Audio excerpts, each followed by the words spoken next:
님의 이름으로 기도합니다. 아멘. 오늘 하나님의 말씀 보겠습니다. 빌립보서 3장 1절부터 3절 말씀입니다. 우리 짧기 때문에 우리 한 목소리로 같이 읽도록 하겠습니다. 빌립보서 3장 1절부터 3절입니다. 우리 같이 읽겠습니다. 끝으로 나의 형제들아 주 안에서 기뻐하라. 너희에게 같은 말을 쓰는 것이니 내게는 수고로움이 없고 너희에게는 안전하니라. 개들을 삼가고 행악하는 자들을 삼가고 몸을 상해하는 일을 삼가라. 하나님의 성령으로 봉사하며 그리스도 예수로 자랑하고 육체를 신뢰하지 아니하는 우리가 곧 할례파라. 아멘. 무엇을 신뢰하십니까? 라는 제목으로 오늘 하나님의 말씀 나누도록 하겠습니다. 우리 옆에 분들과 같이 인사했으면 좋겠습니다. 한 주간도 너무 수고 많으셨습니다. 지금 우리가 살아가고 있는 세대, 이 시대가 어떤 시대냐면 말세, 성경으로는 이것을 말세라고 표현하고 있습니다. 이 말세라는 의미는 단순히 망할 때, 곧 이제 세상이 망할 거다라는 뜻이 아니라 성경적으로 말세는 어떤 걸 의미하냐면 예수님이 처음 이 땅에 오신 그 초림과 이제 승천하신 이후에 예수님이 다시 재림하실 것이거든요. 예수님의 초림과 재림 사이에 그 사이의 모든 시대를 성경은 말세라고 얘기합니다. 말세. 그래서 우리가 지금 오늘날 우리의 교회, 우리의 신앙생활은 어떤 가운데 있는 거냐면 예수님의 초림과 재림의 그 사이에 말세를 살아가고 있어요. 말세를 살아가고 있습니다. 그래서 이 기간이요, 이 시기가 특별히 교회에는요 많은 고난과 어려움의 과정을 겪게 됩니다. 근데 이게 어려움과 고난이 선택이 아니라요 필연적인 거예요. 필연적. 우리 성도들의 삶에도 역시 마찬가지입니다. 우리의 인생 속에 우리의 바램과 의도와 상관없이요 우리의 인생 속에는 계속 어려움들이 있을 거예요. 그리고 또 앞으로도 찾아올 거고요. 지금도 어려움들이 이미 많이 있습니다. 우리의 소원과 상관없이 전쟁이 일어나고 있고요. 우리의 소원과 상관없이 코로나가 다시 또 이제 7만 명대로 또 올라갔거든요. 이것이 이제 8월, 9월 달에 가면 20만 명, 30만 명까지 또 올라간대요. 그러니까 우리와 상관없이 세상에는, 우리 인생 속에는 자꾸만 문제와 어려움들이 이제 찾아올 수밖에 없다는 거죠. 그 쓰나미 보셨죠? 쓰나미. 이전에 일본에 지진 나가지고 한번 쓰나미가 왔었잖아요. 그러한 것처럼 우리 인생 속에 그런 일들이 계속 사실은 문제들이 덮치고 침범할 건데, 근데 그 중에서 특별히 교회와 성도들이 어려움을 겪는 특별한 이유가 있습니다. 그 이유가 무엇이냐면요, 교회에게만 하나님이 복음을 맡기셨기 때문입니다. 우리 창세기 22장 16절부터 우리 18절을 제가 읽겠습니다. 일시되 여호와께서 이르시기를 내가 나를 가리켜 맹세하노니 내가 이같이 행하여 내 아들 내 독자도 아끼지 아니하였은즉 내가 내게 큰 복을 주고 내 씨가 크게 번성하여 하늘의 별과 같고 바닷가의 모래와 같게 하리니 내 씨가 그 대적의 성문을 차지하리라. 또 내 씨로 말미암아 천하 만민이 복을 받으리니 이는 내가 나의 말을 준행하였음이라 하셨다 하니라. 이삭을 바치고 아브라함이 받은 응답이 뭐냐면 내 씨 후손에 대한 약속을 주셨는데 그 후손이 결국 뭘 얻을 것이라고 말씀하셨냐면 대적의 성문을 얻을 것이다 라는 말씀을 주셨어요. 쉽게 말하면 구원의 약속을 주신 거예요. 구원의 약속. 마태복음 16장 16절부터 19절입니다. 동일한 게 있거든요. 시몬 베드로가 대답하여 이르되 주는 그리스도시요 살아계신 하나님의 아들이시니이다. 예수께서 대답하여 이르시되 바요나 시몬아 내가 복이 있도다. 이를 내게 알게 하니는 혈육이 아니요 하늘에 계신 내 아버지시니라. 또 내가 내게 이르노니 너는 베드로라. 내가 이 반석 위에 내 교회를 세우리니 음부의 권세가 이기지 못하리라. 내가 천국 열쇠를 내게 주리니 내가 땅에서 무엇이든지 매면 하늘에서도 매일 것이요 내가 땅에서 무엇이든지 풀면 하늘에서도 풀리리라 하시고. 그래서 18절에 보면 뭐라고 되어 있냐면요, 여기도 동일한 말씀이 있습니다. 띄워주시겠어요? 음부의 권세가 이기지 못하리라 이렇게 되어 있어요. 근데 이게 이제 한글 번역이 음부의 권세라고 되어 있는데 영어로 보시거나 이제 원어를 보시면 음부의 게이트, 문이에요. 문. 사망의 문, 사단의 권세의 그 집약체인 그 성에 들어가는 대적의 문을 의미하는 거예요. 그 문을 여기는 이제 이 한글 성경에는 사실 의미가 마치 교회가 음부의 권세가 막 공격을 하는데 교회가 그 음부의 권세가 교회는 그래도 막 괴롭히는데 막 이기지는 못할 거야. 마치 막 교회가 계속 어려움만 당하다가 겨우겨우 살아남는 것 같은 뉘앙스인데, 그게 아니라 교회가 이 음부의 문을 침범할 거라는 거예요. 오히려 공격할 거라는 뜻이에요. 사실은 대적의 문을 하나님이 열어주신다는 뜻입니다. 계시록 12장 3절로 5절입니다. 하늘에 또 다른 이적이 보이니 보라, 한 큰 붉은 용이 있어 머리가 7이요 뿔이 10이라. 그 여러 머리에 7 왕관이 있는데 그 꼬리가 하늘의 별 3분의 1을 끌어다가 땅에 던지더라.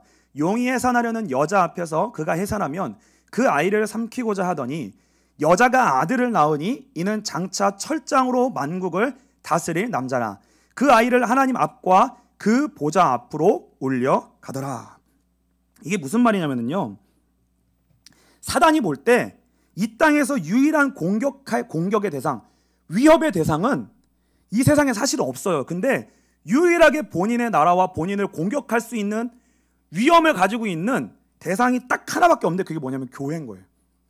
성도인 거예요. 왜요? 그 성도를 통해 하나님이 구원의 문을 여실 거기 때문에 교회에게 복음을 맡기신 거예요. 그 어떤 것도 이길 길이 없는데 교회에다만 구원의 길을 여신 거예요. 대적의 문을 거기서 얻으리라 라고 하는 이 약속이 주어졌기 때문에 사단은 그걸 아는 거예요. 그러니까 우리가 연약해 보여도, 교회가 연약해 보여도, 아무것도 아닌 것처럼 보여도 사단은 아는 거예요. 왜요? 공격할 대상은 교회밖에 없어요. 교회만 막으면 돼요. 성도만 막으면 돼요. 한 교회만 제대로 일어나지 않으면 돼요. 한 성도만 제대로 일어나지 않으면 돼요. 그러면 본인의 나라는 안전한 거예요.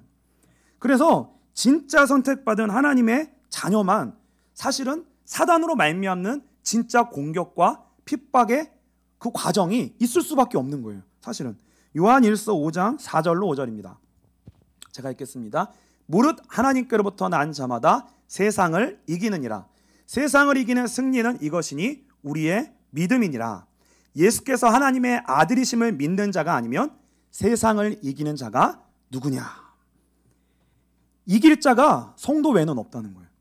이미 성도가 이 땅에 태어났고 저와 여러분이 이미 존재한다는 것 자체가 이미 사단이 볼 때는, 하나님이 보실 때는 이 땅에서 대적의 문이 열린 거예요. 하나님이 보실 때는 이 땅에 대적의 문을 얻으신 거예요.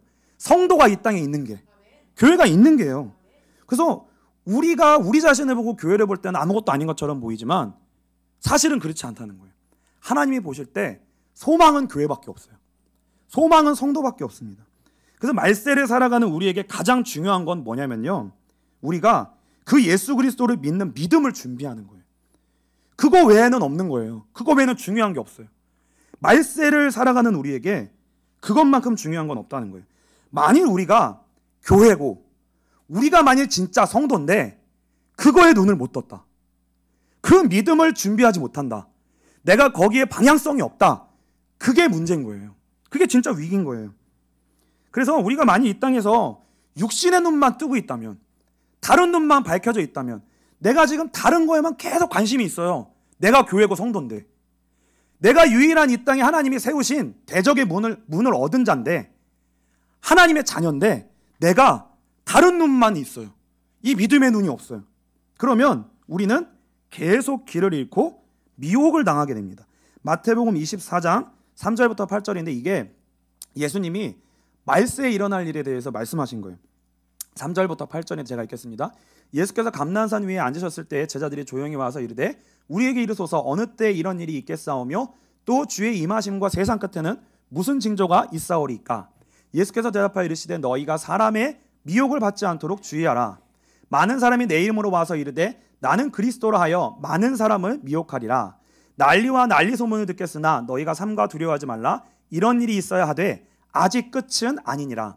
민족이 민족을, 나라가 나라를 대적하여 일어나겠고 곳곳에 기근과 지진이 있으리니 이 모든 것은 재난의 시작이라. 계속 미혹하는 일이 벌어지고 이 땅 가운데 지금 이 말세의 징조가 있잖아요. 전쟁이 있고요. 이 말씀에 그대로 지금 우리의 그 징조들이 있어요. 근데 할 수만 있으면 미혹한다는 거예요. 이 시기에. 누구를 미혹해요? 미혹할 대상은요, 아무나 미혹해요. 진짜 하나님의 자녀와 진짜 하나님의 교회만 미혹해요. 마귀는 그들만 굴복하면 돼요. 그들만 미혹하면 되거든요. 23절로 24절입니다. 그때 사람이 너희에게 말하되 보라 그리스도가 여기 있다 혹은 저기 있다 하여도 믿지 말라. 거짓 그리스도들과 거짓 선지자들이 일어나 큰 표적과 기사를 보여 할 수만 있으면 택하신 자들도 미혹하리라. 할 수만 있으면 택하신 자들도 미혹한대요. 그러니까 우리가 진짜 택자가 맞으면, 우리가 정말 하나님의 창세전에 약속된 하나님의 자녀가, 택정한 자녀가 맞으면 우리는 반드시 사단의 공격 1순위 대상이에요. 미혹의 대상이에요. 미혹의 대상입니다. 그래서요, 뭘 해야 되냐면 방비를 해야 돼요. 반드시 방비해야 됩니다. 알고 있어야 돼요. 방비할 수 있어야 돼요. 그리고요, 예방접종을 맞아야 됩니다. 말씀 들으셨죠? 몇 차 예방접종 맞아야 된다고요? 7차. 7이라는 건 그 완전수예요. 완전한 예방접종을 맞아야 된다는 거예요. 말씀으로 예수 그리스도의 분명한 믿음이 우리의 방탄복처럼 우리에게, 말씀이 계속 우리에게 뭐예요? 말씀으로 말미암아 방비하고 그 접종을 맞고요, 그것이 우리에게 전신갑주가 되어지는 준비를 해야 된다는 거예요. 이 준비를 해야 돼요. 그래서 어떻게 준비를 해야 되냐? 24장 바로 다음 25장에 예수님이 바로 말씀을 하십니다. 무슨 얘기를 하냐면 열천의 비유를 하세요. 너무 기니까 조금만 읽을게요. 그때 천국은 마치 등을 들고 신랑을 맞으러 나간 10처녀와 같다 하리니 그 중에 5은 미련하고 5은 슬기 있는 자라. 미련한 자들은 등을 가지되 기름을 가지지 아니하고 슬기 있는 자들은 그릇에 기름을 담아 등과 함께 가져갔더니 신랑이 더디움으로 다 졸며 잘세. 밤중에 소리가 나되 보라 신랑이로다 맞으러 나오라 하매 이에 그 처녀들이 다 일어나 등을 준비할세. 미련한 자들이 슬기 있는 자들에게 이르되 우리 등불이 꺼져가니 너희 기름을 좀 나눠달라 하거늘 슬기 있는 자들이 대답하여 이르되 우리와 너희 쓰기에 다 부족할까 하노니 차라리 파는 자들에게 가서 너희 쓸 것을 사라 하니 그들이 사러 간 사이에 신랑이 오므로 준비했던 자들은 함께 혼인잔치에 들어가고 문은 닫힌지라. 다 읽어야 되겠네요. 그 후에 남은 처녀들이 와서 이르되 주여 주여 우리에게 열어주소서. 대답하여 이르되 진실로 너희에게 이르노니 내가 너희를 알지 못하느라 하였느니라. 그런즉 어떻게 하라는 거예요? 깨어있으라. 너희는 그날과 그때를 알지 못하느니라. 깨어있어야 된다는 거예요. 깨어서 준비하고 방비해야 돼요. 그게 우리의 말세를 살아가는 성도들의 자세예요. 깨어있어야 돼요. 준비해야 돼요. 근데 기름을 준비해야 되는데 기름이 뭐예요? 성령 충만이에요. 성령 충만. 기름을 준비해야 된다는 거예요. 그래서요, 저와 여러분에게 지금 많은 문제가 있어요. 앞으로도 이 세상에는 많은 문제가 올 겁니다. 그런데 우리는 그 많은 우리들 앞에 오는 문제들 속에서요, 미혹되면 안 되는 거예요. 문제는 문제예요. 그러나 그 문제가 중요한 것이 아니라 우리는 뭘 가진 자들이요? 그 모든 문제 중에 끝판대망이 뭐냐면 사망이에요. 근데 우리는 하나님이 우리에게 뭘 주신 거예요? 그 끝판대망을 이길 대적의 문을 이미 우리에게 주셨다고요. 그러니까 그 문제를 두려워할 자들이 아니라 어떤 문제가 오든지 우리는 이미 문제의 답을 가진 자들이기 때문에 그 답을 미리 준비해야 된다는 거예요. 우리는 그걸 준비하는 자들이라는 거예요. 그래서요, 문제도 진짜 중요한 게 아니고요, 우리에겐 어떤 응답이 오는 것도 그게 진짜 중요한 게 아닌 거예요. 그건 다 지나가는 거예요. 우리에게 너무나 어려움이 많아도요, 그거 지나가요. 그게 진짜 본론이 아니에요. 그거는 사망의 맛배기예요. 근데 우리는 사망을 이길 대적의 문, 예수 그리스도를 말미암아 생명을 우리에게 주셨단 말이에요. 고난이 오잖아요? 그럼 뭘 준비해야 되는 거예요? 그 생명을 미리 땡겨 준비하는 거예요. 성령의 충만함을 준비하라는 거예요. 성령의 충만함. 그럼 문제가 크면 뭐예요? 나에게 하나님이 성령 충만을 주시겠구나. 그게 깨어있는 거예요. 문제가 크면 응답도 크겠구나. 문제가 크면 하나님이 나에게 주실 복음의 응답이 더 크겠구나. 이게 우리가 그게 깨어있어야 된다는 거예요. 근데 이게 방비하고 깨어있지 못하면 어떻게 해요? 그냥 문제 오면 거기에 그냥 파묻히는 거예요. 그냥 그거랑 뒹구는 거예요. 그냥 뒹굴어 버리는 거예요. 그럼 어떻게 해요? 은혜가 다 새버려요. 기름이 없어요. 기름이 없어요. 이거 새버리는 거예요. 이걸 우리는 1순위로 준비해야 된다는 거예요. 1순위. 이것보다 중요한 게 없다는 거예요. 1순위. 그래서 히브리서 2장 1절부터 4절입니다. 그러므로 우리는 들은 것에 더욱 유념함으로 우리가 흘러 떠내려가지 않도록 함이 마땅하니라. 천사들을 통하여 하신 말씀이 견고하게 되어 모든 범죄함과 순종하지 아니함이 공정한 보응을 받았거든. 우리가 이같이 큰 구원을 등한히 여기면 어찌 그 보응을 피하리요. 이 구원은 처음에 주로 말씀하신 바요 들은 자들이 우리에게 확증한 바니 하나님도 표적들과 기사들과 여러 가지 능력과 및 자기의 뜻을 따라 성령이 나누어 주신 것으로서 그들과 함께 증언하셨느니라. 우리가 깨어있지 못하다는 것은 뭐냐면 자꾸 예수를 놓친다는 거예요. 예수가 얼마나 큰 것인지를 놓친다는 거예요. 내가 받은 구원이 무엇인지 자꾸 놓친다는 거예요. 예수가 1순위로 우리에게 붙잡혀지는 게 자꾸 놓쳐진다는 거예요. 이게 얼마나 큰 구원이고 나에게 우리에게 이미 다 주신 건데 모든 것인데 자꾸 그게 떠내려간다는 거예요. 자꾸 흘러내려간다는 거예요. 그래서 예수를 절대 놓치면 안 됩니다. 예수가 왜 그렇게 중요하냐? 계시록 1장 8절입니다. 주 하나님이 이르시되 나는 알파와 오메가라. 이제도 있고 전에도 있었고 장차 올 자요 전능한 자라 하시더라. 21장 6절입니다. 또 내게 말씀하시되 이루었도다. 나는 알파와 오메가요 처음과 마지막이라. 내가 생명수 생물을 목마른 자에게 값없이 주리니. 22장 13절입니다. 같은 말이에요. 나는 알파와 오메가요 처음과 마지막이요 시작과 마침이라. 예수가 처음이고 끝이에요. 그 예수 안에 우리가 반드시 있어야 돼요. 이게 전부라고요. 그 예수를 놓치면 아무것도 아니에요. 우리는. 근데 예수를 잡으면 우리는 다 잡은 거예요. 다 잡은 거예요. 그래서 예수를 놓친다는 게 무슨 말인가? 예수가 처음이고 마지막이랬잖아요. 그럼 예수를 놓치면 어떻게 되냐? 우리의 시작이 예수가 아니고 우리의 마지막이 예수가 아니면 우리는 그러면 우리의 시작과 마지막이 어떻게 되냐? 우리의 시작이 죄예요. 그럼 우리의 마지막은 어떻게 돼요? 사망이 된다는 얘기예요. 그 예수를 잡는 게 그것보다 중요한 게 없다는 거예요. 예수부터 잡아야 되는 거예요. 그러니까 예수부터 잡아놓고 다른 걸 해야 되는 거예요. 근데 우리는 뭐예요? 순서를 바꿔버린다는 거예요. 다른 걸 잡고 그 다음에 예수 잡는데요. 근데 뭐예요? 다른 걸 잡으면 그거 잡았어요? 근데 예수를 놓쳤어요. 그럼 뭐예요? 죄와 사망이잖아요. 내가 잡은 게 사망 끝을 바꿀 수 있냐? 잡아도 나는 끝인데. 그래서 예수가 근데 이게 중요한 게 뭐냐면 왜 이렇게 예수 잡기가 어렵냐는 거예요. 이게 왜 이렇게 예수 잡기가 힘드냐는 거예요. 어떻게 그리고 우리가 예수를 끝까지 잡을 수 있겠냐는 거예요. 여러분 이거 예수 놓치면 우리 천국 못 가요. 예수 못 잡으면은 죄에서 사망으로 끝난다니까요.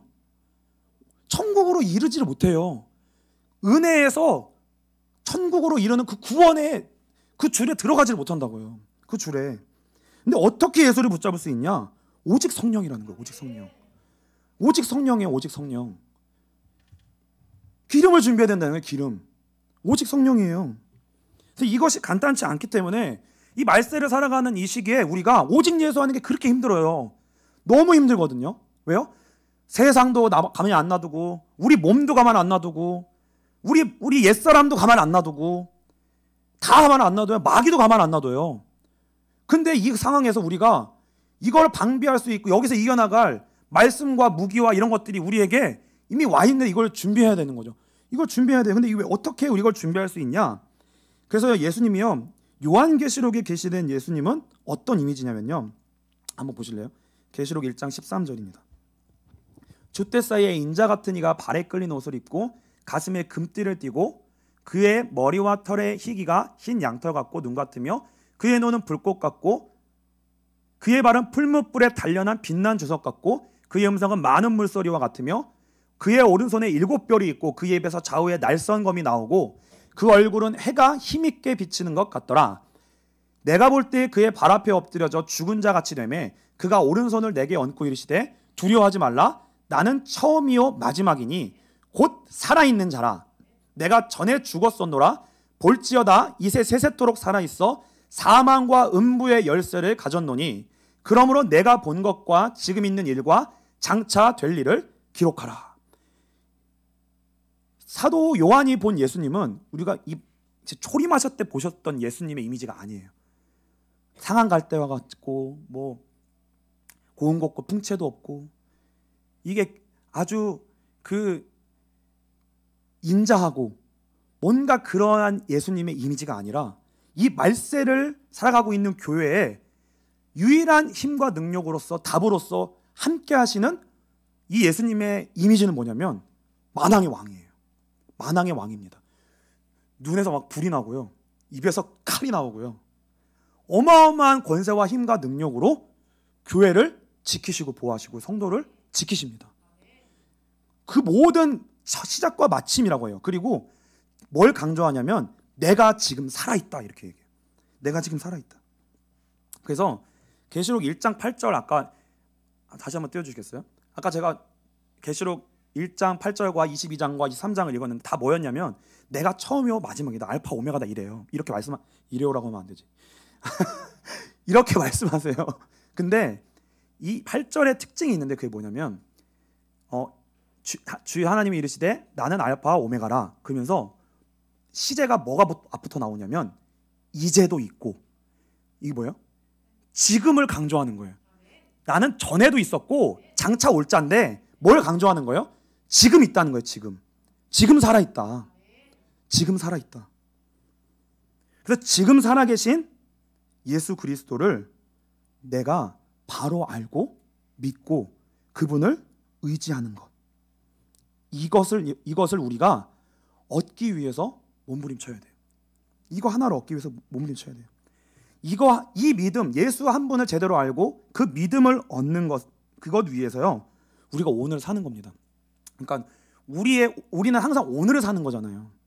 그 우리의 오늘이 고난의 형태일 수도 있고 응답의 형태일 수도 있어요. 근데 고난을 가지고 뭘 사냐면 예수를 사는 거예요. 공짜는 없어요. 고난을 가지고 예수와 바꿔야 돼요. 여러분에게 응답이 있잖아요. 그럼 여러분은 그 응답 가지고요 안주하시면 안 돼요. 그 응답을 팔아가지고요 예수를 또 사셔야 돼요. 우리는 오늘 날마다 예수를 사셔야 돼요. 날마다 오늘을. 그래서 여러분의 영혼이 예수 그리스도께 날마다 뭐예요? 방향이 확정되어져 가야 돼요.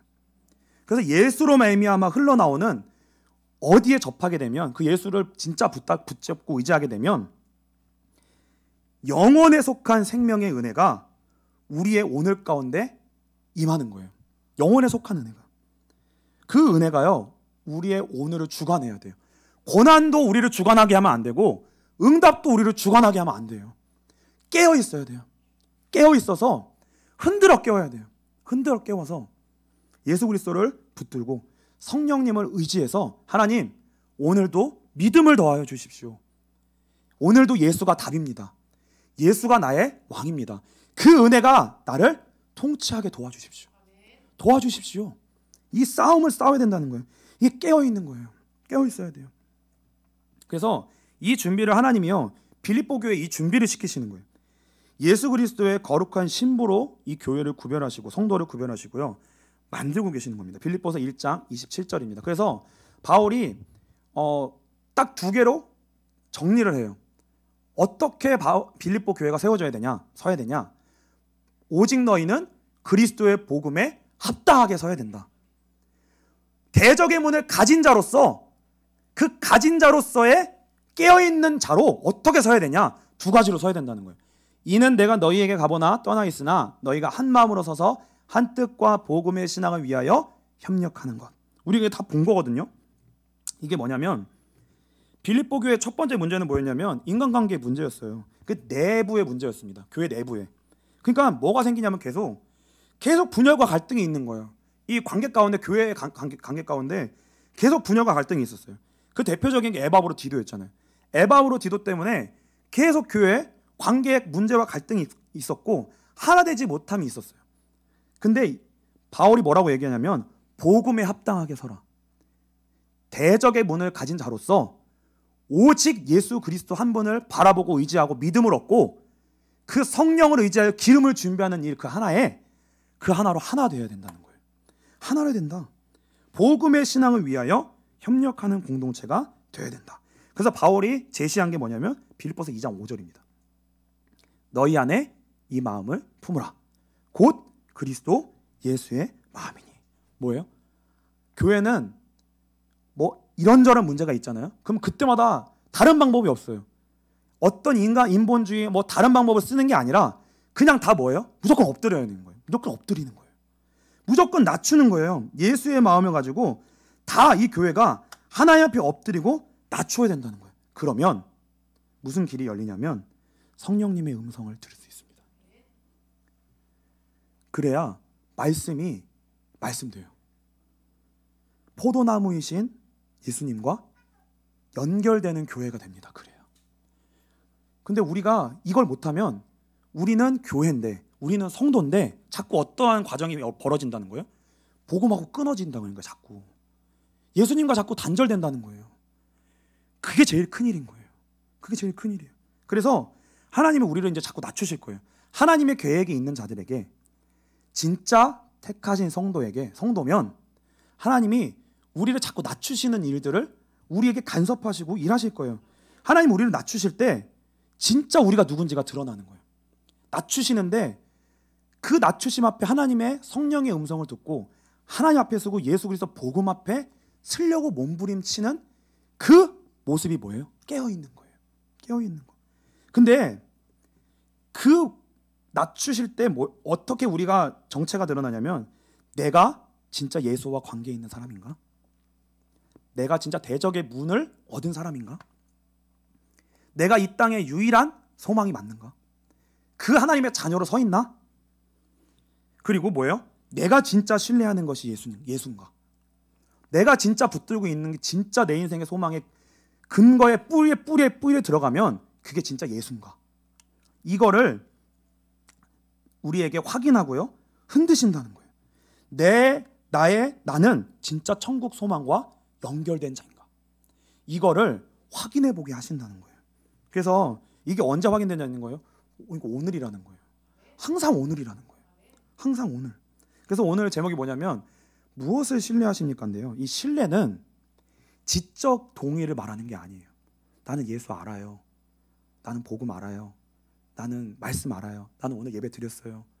알아요. 지적 동의. 나는 하나님 살아계신 거 알아요. 이건 지적 동의잖아요. 그건 신뢰가 아니에요. 신뢰는 뭐냐면, 제가 모든 힘을 이 강대상에다 의지하여 의존해서 비스듬히 온몸을 해서 여기다가 대잖아요. 그게 신뢰예요. 그럼 저희가 진짜 신뢰했는지 안 했는지 어떻게 알 수 있냐면, 얘를 치워보면 알아요. 제가 제 모든 거를 여기다 걸었어요. 여기다 기댔어요. 그쵸? 그럼 얘가 움직이거나 얘가 없어지면 제가 어떻게 되겠어요? 완전 꽈당 넘어지겠죠. 근데 제가 진짜 될게요, 안 될게요? 제가 신뢰하고 있게 아닐게요? 어떻게 하세요? 제가 힘 줬게 안 줬게요? 아무도 모른다는 거예요. 사람은 몰라요. 근데 하나님은 아세요. 이거 아신다는 거예요. 지적 동의예요. 이게 지적 동의. 안 하고 있는 거예요. 이게. 그래서 우리의 오늘이 어떤 마음이었냐면 하나님, 오늘 은혜 아니면 안 됩니다. 긍휼 아니면 안 됩니다. 하나님, 긍휼 주십시오. 빌립보서 2장에 에바브로디도로 말미암는 인간관계의 문제 속에 진짜 답이 결국 뭐였어요? 그 어떤 방법으로도 안 풀린다. 하나님의 긍휼이 임해야 된다 했잖아요. 하나님의 긍휼이 아니면 저는 죽습니다. 왜요? 나는 하나님의 자녀니까.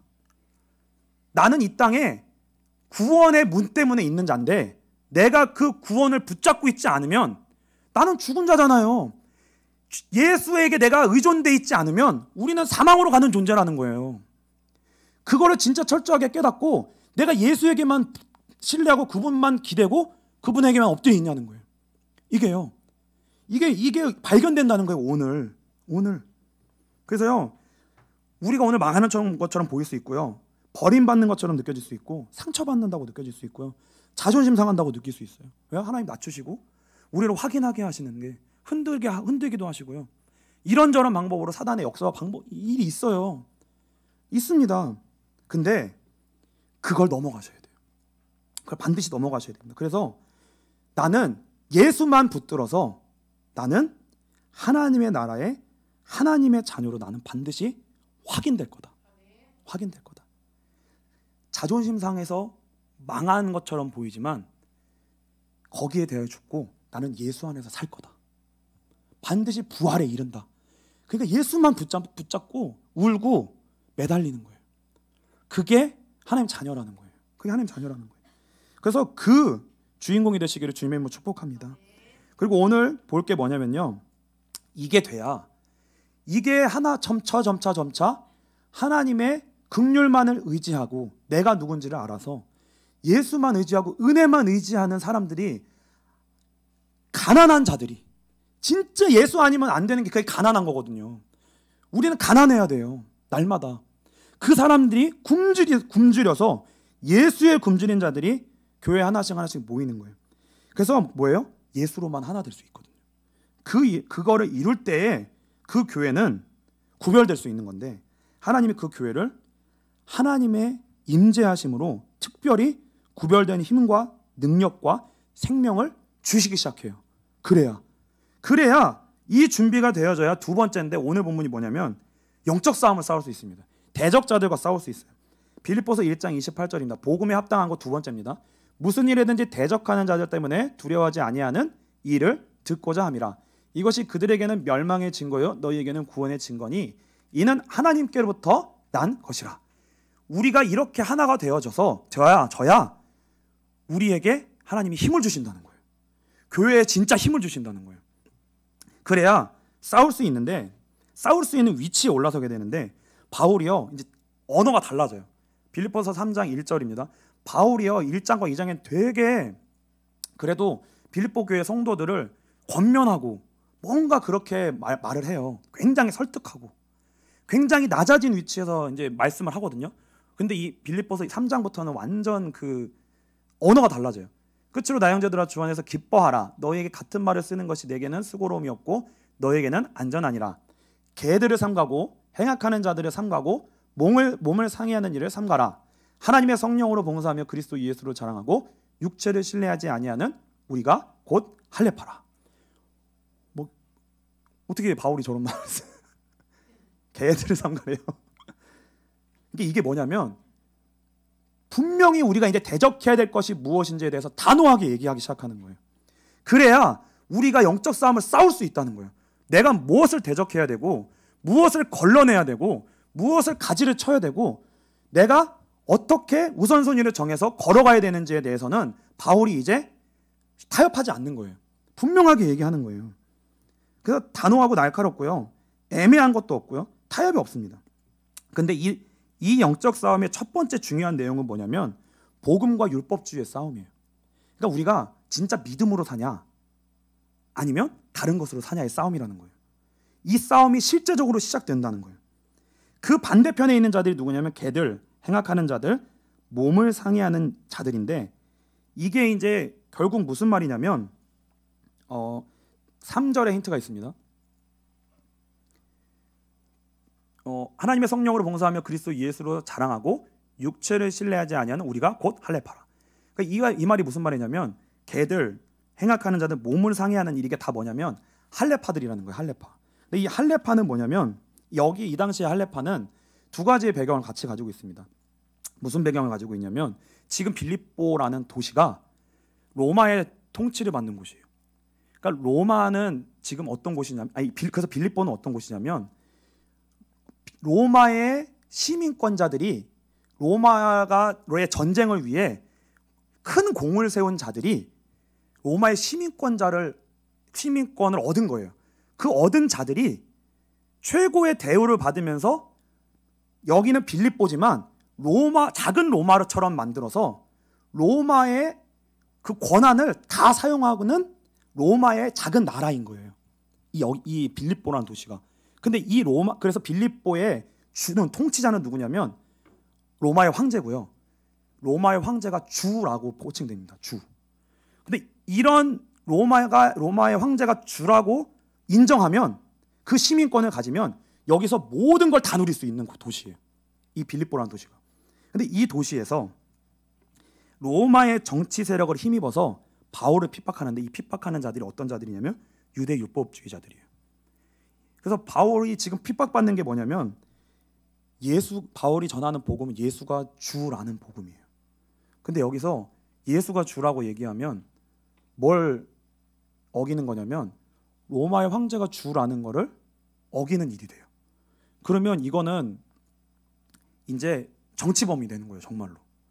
그걸 가지고 그런 거를 딱 고리를 걸어가지고 바울을 정치적으로도 고리를 걸고, 그리고 이 자들의 정체는 뭐냐면 율법주의자들인데, 복음과 율법주의의 차이가 뭐냐? 목사님이 항상 말씀하셨잖아요. 3절에 그 힌트가 있습니다. 하나님의 성령으로 봉사하며 그리스도 예수로 자랑하고 육체를 신뢰하지 아니하는 우리가 곧 할례파라.